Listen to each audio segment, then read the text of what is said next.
All right, we're back with more. This is take 2. The internet is a lie. Everything you see is fake. So last time we talked about the acapella part. Thanks for that awful, not awesome intro. The power of editing. No. We keep it as it is. All right. So we talked about the acapella middle part of Kin and how awesome that was because it's 2 words and 3 notes. Except acapella isn't cool at all. Trust me, as a guy who sang acapella for like a decade, I would know. And look at him now. I wanted to kick my own ass, actually.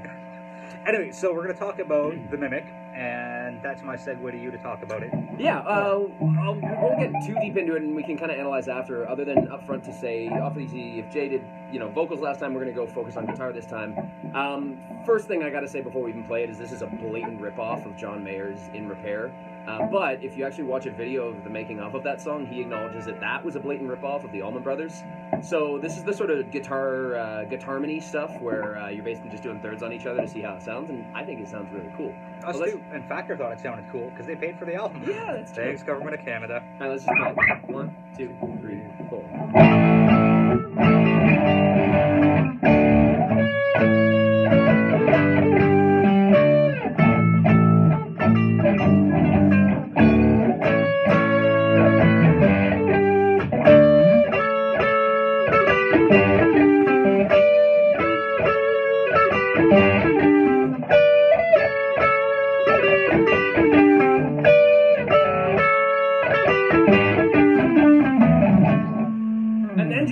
Blazing solo, but I told him he wasn't allowed to do it. So and then we go double time after, which I'm also not doing. Which was another ripoff from not Sammy Hagar, Chickenfoot. The guy from the Chili Peppers, Sammy Hagar.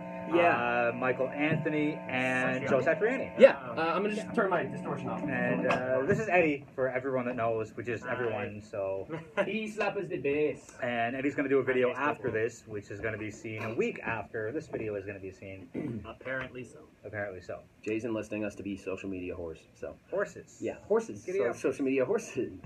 Anyway, so it was a cool part. Yeah. And we tend, not a lot of the time, but some of the time, you're like, hey, do this up here or down here, or third this or whatever, and it's so easy just to play chords and just be traditional. Yeah. Nothing's wrong with it. AC/DC's made a career fit. So is the hip, and there's a ton of bands have one specific rhythm guitarist and one specific lead guitarist, but. It's nice that you get a chance to take some solos, and I get to sit back and be you, and not quite as tall and better hair, but not quite as tall. Wait, you have better hair, or I have better hair? You kidding? Of course I do. Eddie, I'm covered in body hair. You have more hair. That doesn't mean better. Yeah. Well, okay. Well, so actually, one thing that kind of came to me about this song, and specifically in writing this, was kind of weird because it ended up being a bit of a self-fulfilling prophecy of a song, in that. The song The Mimic is essentially about not really having an identity of yourself and your own, so that you are constantly just sort of being a chameleon and jumping on other people's personalities and identities, and you're essentially mimicking the people around you. And I mean, the cool thing is when we got to this, I don't even remember how it exactly came about, but we just kind of did it because it sounded cool.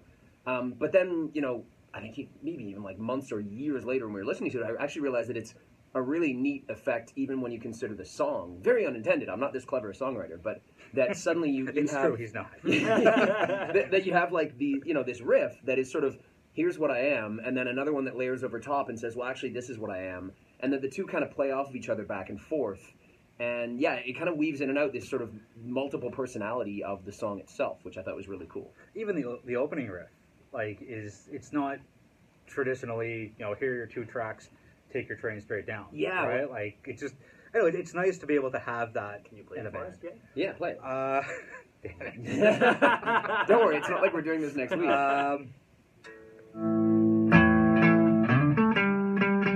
That's not it. I told you, damn it.